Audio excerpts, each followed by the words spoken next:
আজ আমি সারাদিন কি করি সেটা তোমাদের সাথে শেয়ার করব। তো সবাইকে গুড মর্নিং। এখন বাজে প্রায় 9:20। তো আজ ছেলেকে স্কুলের জামা পরিয়ে দিচ্ছি। প্রতিদিনই পরাই, সবসময় ক্যামেরা ধরে শ্যুট করা সম্ভব হয় না, একা ঘরে ক্যামেরা ধরার লোকও নেই। তো যাই হোক, স্ট্যান্ডের ওপরে ক্যামেরাটা রেখে তবেই তোমাদের সাথে ভিডিওটা শ্যুট করে দেখাতে পারছি। তো ছেলে মোজা, প্যান্ট, জামা, বেল্ট সবই পরে নেয়। আমি একটু সোয়েটারটা পরিয়ে দিই আর টাইটা পরিয়ে দিই। তবুও সোয়েটারটাও পরে নেয়। তো লেট হয়ে যাচ্ছে বলে আমি একটু তাড়াতাড়ি করছি। তো তোমাদের দাদাভাই এসে দেখতে পাচ্ছ একটু ঢং করছে। আমি বলছি তাড়াতাড়ি নাও, জামা প্যান্টটা পরো। ঠিক আছে, আবার বুড়ো আঙুল দেখাচ্ছি, কি মানে বুঝলাম না, খচ্চর লোকটা।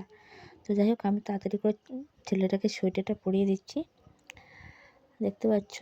আর তোমার দাদাভাইকে বলছি তাড়াতাড়ি না জামা প্যান্টটা পরো। তো দেখো, আমি সোয়েটারটাও পরে নেয়, তো আজকে আমি পরিয়ে দিচ্ছি। এবার টাইটা পরিয়ে দেবো। কেয়ারটা আনতে গেলাম বেশ সকালবেলা। এরকম স্কুল টাইমটা মানুষের অনেকে সেই সময়টা হয়তো স্কুল জীবনটা ভালো লাগে না, কিন্তু স্কুল লাইফটা চলে গেলে মনে হয় যে এই লাইফটা সব থেকে বেটার।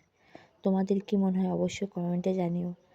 স্কুলে যখন আমরা পড়তাম তখন আমার ধুর ভালো লাগে না, ধুর টিউশনে যাবো না, এরকম মনে হতো। দেখো আমার ছেলে বেরিয়ে যাচ্ছে, বেরিয়ে গিয়ে আবার ঢুকছে, সব ঠিকঠাক বই আছে কিনা দেখবে। তো যাই হোক, ওরা বেরিয়ে গেলে স্কুলে বাবা ছেলেকে দিতে যাচ্ছে। আমি একটু বেগুন কুচিয়ে নিচ্ছি। তো বেগুনে অর্ধেক পোকা আছে, তো তার থেকে 3 ফালি হয়তো আমার বেঁচে থাকবে, বাদ বাকি পুরোটাই নষ্ট।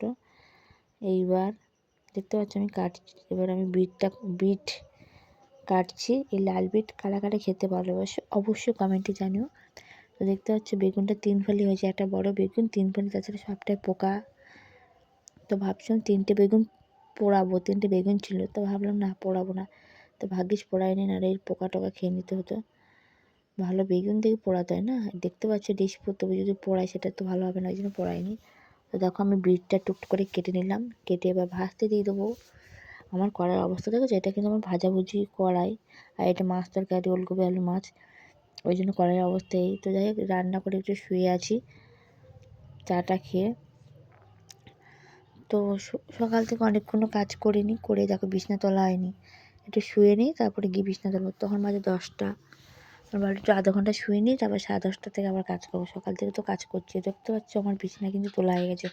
তখন কেমন ছিল আর এখন কেমন হয়েছে তো দেখো, প্রত্যেকটা জিনিস আমার গোছানো হয়ে গেছে।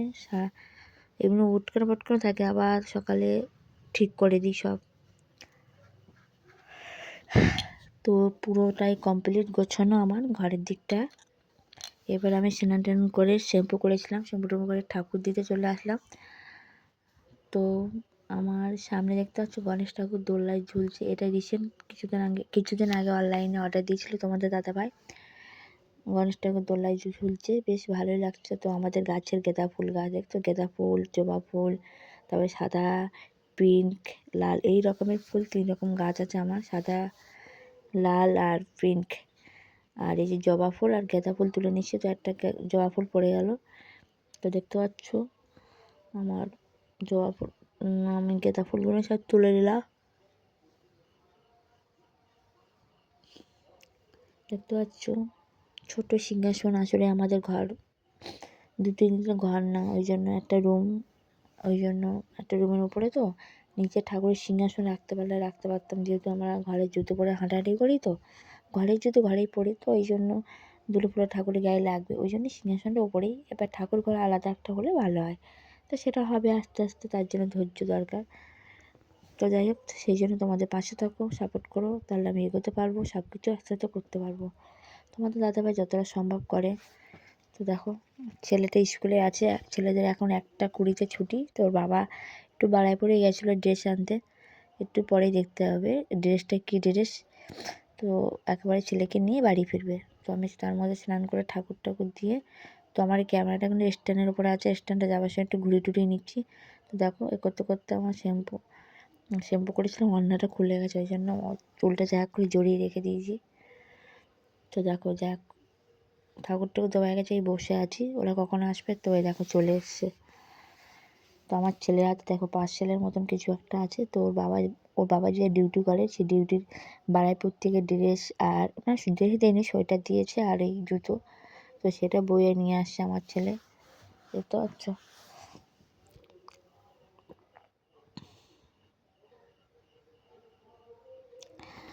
তো ওইসব দেখলে খুবই মজা পায় আনবক্সিং করার জন্য, মানে পার্সেলটা বার করার জন্য। তো দেখো এটা পার্সেলটা বার করবে, তারপরে জামা প্যান্ট খুলবে। এর অলরেডি কিন্তু ডেট 1:40 হয়ে গেছে।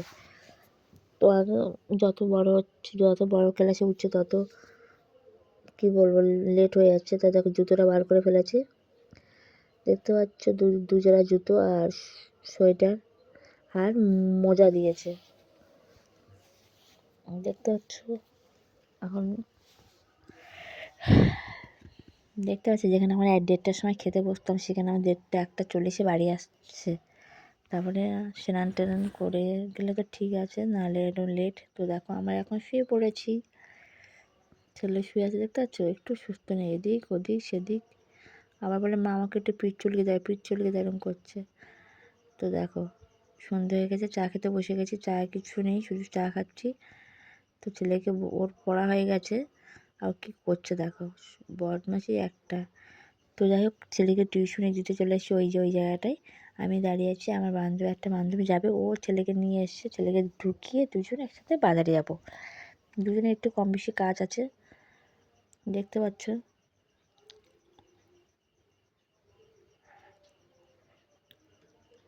তো যাই হোক, ওই যাবো দেখাচ্ছে টিউশনিতে। তো খুবই অন্ধকার, ওই যে দেখতে পাচ্ছ। এবার চলে আসলাম বাজারে। তো বাজারে একটা ব্লাউজের দোকান দেখছিলাম, একটা সাদা ব্লাউজ, এই যে সাদা ব্লাউজ ঝুলছে, হাকোয়া ব্লাউজগুলো আমার আছে একটা। তো আমার মনে হয় যে জিনিসটা একবার পরে সেই জিনিসটা ঠিক ভালো লাগে না, তো ভাবলাম যদি কিনতে পারি। তো আমি জিজ্ঞেস করছিলাম, তো আগে নিয়েছিল 200 টাকা, এখন হাকোয়া ব্লাউজের দাম 180 টাকা, দাম কমে গেছে। তো দেখতে পাচ্ছ। তো বাড়িতে এসেছি, খিদে পেয়েছি, তখন বাজে 7:30। তো এসে এবার 2টো ডিম ভেজে খেয়ে নিলাম, এই যে খেয়ে নিলাম না, করে নিয়ে এসে এই বসলাম, এবার খাবো।